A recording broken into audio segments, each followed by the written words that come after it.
ॐ अज्ञानतिमिरान्धस्य ज्ञानञ्जनशलाकया चक्षुरुन्मिलितं येन तस्मै श्रीगुरुवे नमः। हरे कृष्णा। हम करेंगे भगवद गीता अध्याय 9, द मोस्ट कॉन्फिडेंशियल नॉलेज, श्लोक संख्या 32। मां ही पार्थ व्यपाश्रित्य ये अपि स्युः पापयोनयः स्त्रियो वैश्यास्तथा शूद्रास्ते अपि यान्ति परां गतिम्। हे पार्थ, जो लोग मेरी शरण ग्रहण करते हैं वे भले ही निम्न जन्मा स्त्री, वैश्य, शूद्र क्यों ना हो, वे परम धाम को प्राप्त करते हैं। बहुत ही महत्वपूर्ण। इसके पिछले श्लोक में हमने सुना था कि किस प्रकार भगवान कहते हैं कि जो व्यक्ति मेरी शरण में आता है वो धर्मात्मा बन जाता है। हे कुंती पुत्र, तुम घोषणा कर दो।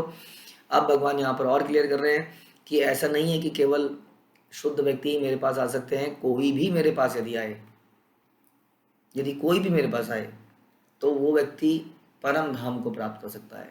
परम धाम है भगवान का धाम, जिसको हम वैकुंठ, गोलोक इत्यादि के नाम से जानते हैं। यहाँ पर जहाँ पर हम रहते हैं, इट्स अ टेम्परेरी वर्ल्ड। एक ऐसी जगह बनाई गई है जो बार बार बनती है, बार बार नष्ट हो जाती है। जैसे कि बच्चे समुद्र के किनारे घर बनाते हैं, समुद्र की लहरों से वो गिर जाता है, बच्चे फिर बनाते हैं, वो फिर गिर जाता है। इस प्रकार ये संसार बनता है, गिरता है, लेकिन वो परम धाम हमेशा अपनी जगह पर बना रहता है। वहाँ पर जन्म नहीं है, वहाँ पर मृत्यु नहीं है, बीमारी बुढ़ापा तो है ही नहीं। तो उस परम धाम को, जो हम सब के लिए सुप्रीम डेस्टिनेशन है, अल्टीमेट गंतव्य है, हम सबको वहाँ जाने के लिए प्रयास करना चाहिए। हम लोग बहुत प्रयास कर रहे हैं जीवन में कुछ हासिल करने के लिए, अपना घर बनाने के लिए। इतना BHK पूरा जीवन इंसान का उसी में निकल जाता है, उसको कमाने के लिए, और वो भूल जाता है कि उसका जीवन भगवान की भक्ति के लिए था।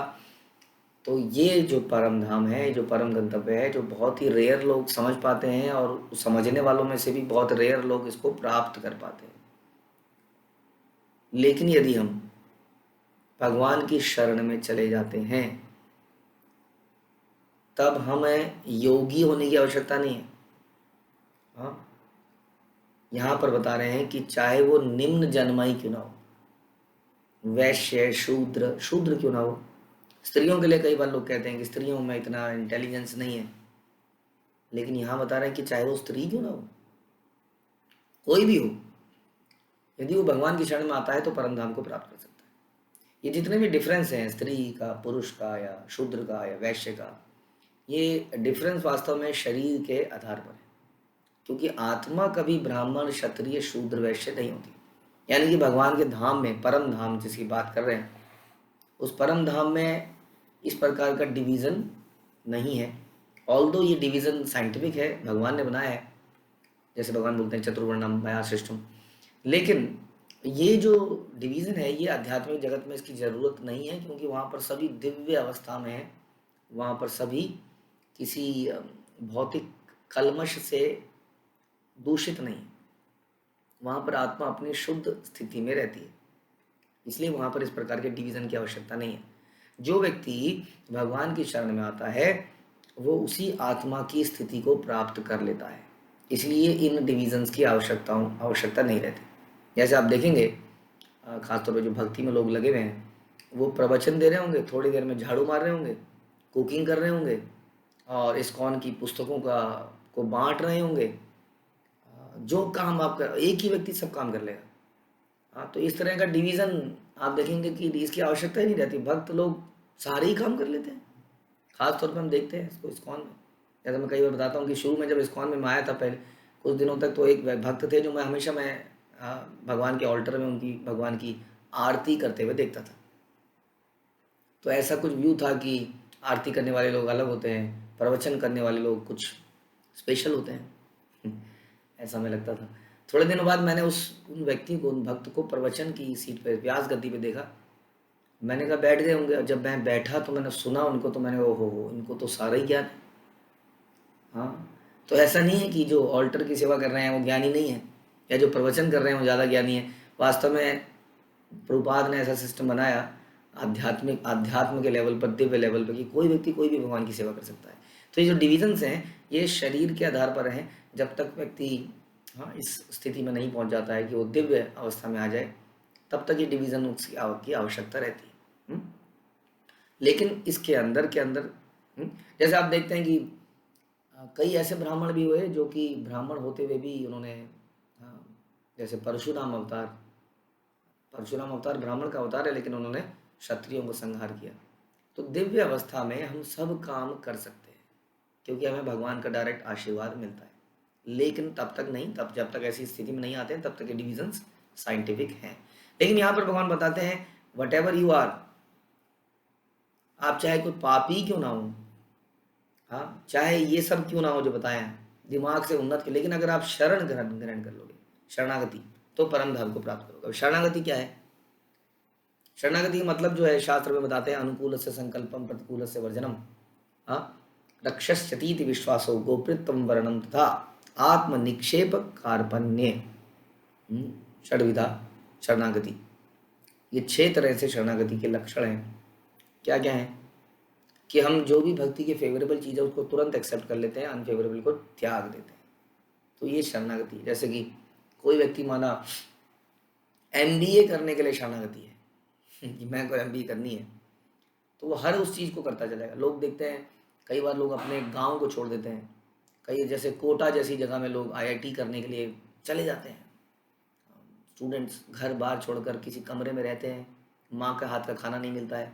अनुकूल से संकल्पम, अनुकूल चीज़ थी वहाँ पे पढ़ाई का अनुकूल है, बाकी सब प्रतिकूल है। लेकिन फिर भी क्योंकि वो पढ़ाई के अनुकूल है तो बच्चे ने अपना घर बार छोड़कर वहाँ पे कमरे में रहना शुरू किया। प्रतिकूल से वर्जनम, जो वाकई में सीरियस है वो ऐसी जगहों में जाके सिनेमा और मोबाइल के चक्कर में नहीं पड़ेगा, किसी लड़की और लड़के के चक्कर में नहीं पड़ेगा, क्योंकि उसका उद्देश्य पढ़ाई करना है। ऐसे लोग होते हैं। तो उसने प्रतिकूल को वर्जनम। प्रतिकूल क्या है? ऐसी अवस्था में क्योंकि वो IIT करने जा रहा है माना एग्जाम्पल, तो ऐसे में अगर वो किसी लड़का लड़की के संबंध बन गए तो सारा समय जीवन का उसी में निकल जाएगा। तो प्रतिकूल से वर्जनम, अनुकूल से संकल्प, अनुकूल को धारण कर लिया, तुरंत चला गया वहाँ पर। Just an example. इसी तरह से शरणागति के लक्षण है कि यदि परम धाम को प्राप्त करना है, जैसा भगवान कह रहे हैं, तो वो हर वस्तु को, हर प्रोसेस को, हर व्यक्ति को जो उस धाम में पहुंचाने के लिए फेवरेबल है उनको एक्सेप्ट करता चला जाएगा और बाकी चीज़ों को रिजेक्ट करने से शर्माएगा नहीं। ध्यान रखिए कि दोनों ही चीज़ें बड़ी इंपॉर्टेंट है। यदि आपने सब फेवरेबल चीज़ें तो एक्सेप्ट कर ली, लेकिन प्रतिकूल चीज़ों को त्यागा नहीं, तो वो प्रतिकूल चीज़ें आपके ऊपर इम्पैक्ट डालती रहेंगी। जैसे कि हम डॉक्टर के पास जाते हैं तो कुछ हमारे डूज होते हैं, जैसे कि दवाई इतने बजे लेनी है, इतने बजे लेनी। फिर कुछ डोंट्स होते हैं, ये नहीं खाना है, ये नहीं खाना है, ऐसा नहीं करना है। अनुकूल एंड प्रतिकूल। तो इस प्रकार से यदि आप अनुकूल को संकल्प करोगे, मैं दवाइयाँ सारी टाइम से खाऊंगा, जैसे कि मैं जप सवेरे रोज ध्यानपूर्वक हरे कृष्ण महामंत्र का जप करूँगा, एकादशी व्रत का पालन करूँगा, भक्तों का संग करूँगा। डूज हो गए। डोंट्स, मैं नशा नहीं करूँगा, मैं मांसाहार नहीं करूँगा, मैं पराई स्त्री से संबंध नहीं बनाऊँगा, मैं जुआ नहीं खेलूँगा, मैं भक्तों की निंदा नहीं करूँगा। ये हो गए डोंट्स। तो डूज एंड डोंट्स, अनुकूल से संकल्पम, प्रतिकूल से वर्जनम। जो व्यक्ति ऐसा करता है वो शरणागति है, जो नहीं करता है वो नहीं है। बहुत सिंपल है। आप देखेंगे कई चीज़ें हम नहीं कर पाते, खासतौर पे प्रतिकूल चीज़ों को त्यागना बड़ा मुश्किल है हमारे लिए। हमें मालूम है कि असत्संग त्याग यही वैष्णवाचार, एक वैष्णव का ये सिद्धांत होना चाहिए कि वो भक्तों का संग करेगा। अब भक्तों के बीच में वो केवल उनको प्रचार करने के लिए जाएगा, जितना समाज में ज़रूरी है उतना ही लोगों के साथ टचअप करेगा, क्योंकि उससे उसके अंदर कंटामिनेशन आ सकती है। प्रचार करने के लिए जाया जा सकता है, दैट्स अ डिफरेंट थिंग। तो अनुकूल तो हम चीज़ें कर लेते हैं बहुत सारी, लेकिन प्रतिकूल को त्याग नहीं पाते हैं, जिसमें मुख्य तौर पर बुरा संग करना, बुरा संग जो हमारे अंदर हमारी चेतना को खराब करता है, वो करने में हम थोड़ा गड़बड़ कर देते हैं। और भी बहुत सारी चीज़ें हैं। तो समझ में, अनुकूल से संकल्पम, प्रतिकूल से वर्जनम, रक्षा स्थिति विश्वासों के कृष्ण ही मेरे रक्षक हैं और कोई नहीं है। I am not dependent on anybody in this world. कोई देवता, कोई बड़ा शक्तिशाली व्यक्ति, कोई धनी व्यक्ति मेरा रक्षक नहीं है, मेरे रक्षक कृष्ण है। कृष्ण माध्यम बना सकते हैं किसी व्यक्ति को, ऐसा डिफरेंट थिंग। तो यानी कि कृष्ण जब हम कहते हैं तो भगवान और भगवान के भक्तों के अलावा मेरी रक्षा किसी के हाथ में नहीं है। जबकि हमें कई बार लगता है नहीं, भक्तों के बीच में तो बड़ी समस्या हो रही है, आज ये हो गया, कल वो हो गया, आज ये झगड़ा हो गया, कल वो झगड़ा हो गया। तो भक्तों से दूर रहते हैं, वो बचाएंगे, मेरे मम्मी मुझे बचाएगी, मेरे पापा मुझे बचाएंगे, और कई बार ऐसा होता भी है, तो हमारे अंदर ये विश्वास और ज़्यादा बढ़ जाता है। लेकिन ऐसा नहीं है। शास्त्र कहते हैं जो शरणागति है वो यही सोचता है, रक्षस्यति इति विश्वासो। हम अक्सर सुनते हैं कलयुग में खासतौर पर, जो व्यक्ति रक्षा करता है वही व्यक्ति आपका भक्षण भी कर लेता है। हम जैसे देखते हैं कि कई संसार में लोग बकरे पालते हैं, भेड़ पालते हैं, बड़े अच्छे से खिलाते हैं, खिला पिला के मोटा कर देते हैं एकदम, क्या केयर है, और वही उसका फिर गला कटवा देते हैं, उसके मांस को बेच देते हैं। तो इस प्रकार से हमें भी संसार में बहुत खिलाया जाता है, पिलाया जाता है, लेकिन भगवान का फेवरेबल नहीं बनाया जाता। हम भी मुस्टंडे बन जाते हैं, लंबे चौड़े हो जाते हैं। गबरू जवान जिम जाता है बच्चा, डंबल मारता है, लंबा चौड़ा हो गया है, लेकिन भगवान को नहीं जानता है। तो क्या हमने भी कसाई घर की तरह अपने बच्चों को कटवा नहीं दिया? हाँ, इस संसार में बार बार जन्म लेने के लिए उसको बाध्य नहीं बना दिया? तो कितनी बार, एक बार नहीं कटेगा, वो बार बार कटेगा, बार बार मरेगा। हाँ, हम उसको मुक्त करा सकते थे भगवान की सेवा में लगा के, शरणागति करके, नहीं किया। तो यही है कारण, रक्षस्यति इति विश्वास। उसको विश्वास है कृष्ण ही मेरे रक्षक हैं, गोप्रीतम वर्ण तथा कृष्ण ही मेरे पालक हैं, वही मेरे को पालेंगे। अगर भक्ति करने से ऐसा लगता है कि मेरी सैलरी कम हो जाएगी, इससे अच्छा है तो चैंटिंग करने लगा, मैं 2 घंटे चैंटिंग में लगा दिया, मेरे को आरतियों में लगा दिया, क्लासेस में लगा दिया, थोड़ा एक्स्ट्रा वर्क कर लेता, ओवर टाइम कर लेता, तो कितनी कमाई हो जाती। यहाँ पे रहेंगे तो ये मुझे कमाई नहीं करने देंगे। कृष्ण का भक्त सोचता है कि जो भी आ रहा है भाग्य के अनुसार कृष्ण की परमिशन से आ रहा है, मैं प्रयास करूँगा उतना ही जितना शास्त्रों में बताया गया है, उसके अधिक, यानी कि मैं इतना प्रयास नहीं करूँगा बिजनेस में, नौकरी में, कि मैं भक्ति ना कर पाऊँ। क्योंकि बिजनेस और नौकरी का पर्पस था ताकि मैं भक्ति आराम से कर पाऊँ, घर वालों की देख रेख कर पाऊँ, इस प्रकार के घर वाले भी भक्ति कर पाएँ। लेकिन मेरे बिजनेस से ना तो मुझे समय मिल रहा है, मैं घर वालों को समय नहीं दे पा रहा हूँ, घर वालों को समय ना देने की वजह से घर वाले भक्त नहीं बन पा रहे हैं, बेकार हो गया। तो ये काम नहीं करूँगा, इसलिए कृष्ण ही मेरे पालक हैं। कृष्ण देखेंगे, काम करूँगा लेकिन उतना ही करूँगा जिससे मेरी भक्ति पे इम्पैक्ट आए। आत्म निक्षेप, मेरे जीवन में और कोई इच्छा नहीं है, स्वतंत्र इच्छा, जो कृष्ण की इच्छा से स्वतंत्र है। कृष्ण की इच्छा मेरी इच्छा है, आत्म निक्षेप। और कार्पण्य मतलब humble, like a blade of grass, तीर्ण से भी निम्न अपने आप को मानूंगा। ये लक्षण है शरणागति के। तो भगवान कह रहे हैं जो मेरी शरण में आते हैं, और ऐसे लक्षण आप कहोगे मेरे अंदर तो नहीं है प्रभु जी, फिर मेरा क्या हुआ? यहाँ पे भगवान ने बोला ना, चाहे वो निम्न जन्मा हो, शूद्र हो, हाँ, पापी हो, मर्डरर हो, वो भी अगर शरण करे, तो शरण ग्रहण करना एक प्रोसेस है। ऐसा नहीं है आज आप आएंगे और आज मैं आपकी शरण में हूँ। कई लोग कहते हैं ना मैं आपकी शरण में हूँ, नहीं, ये तो बहुत ही डिटेल्ड सब्जेक्ट है। शरण में तो आप आएंगे, आज आपने शरण में आने के लिए पहला कदम उठाया है। भगवान कहते हैं जो पहला कदम भी उठाता है अल्टीमेटली वो मेरे परम धाम को प्राप्त करेगा, चाहे वो अभी अपवित्र अवस्था में ही क्यों ना हो। ये बता रहे हैं यहाँ पर। तो ये सभी लोग परम धाम के अधिकारी हैं, प्रभुपाद करें। श्रीमद् भागवत में कथन है कि अधम योनि चंडाल भी शुद्ध भक्त के संसर्ग से शुद्ध हो जाते हैं।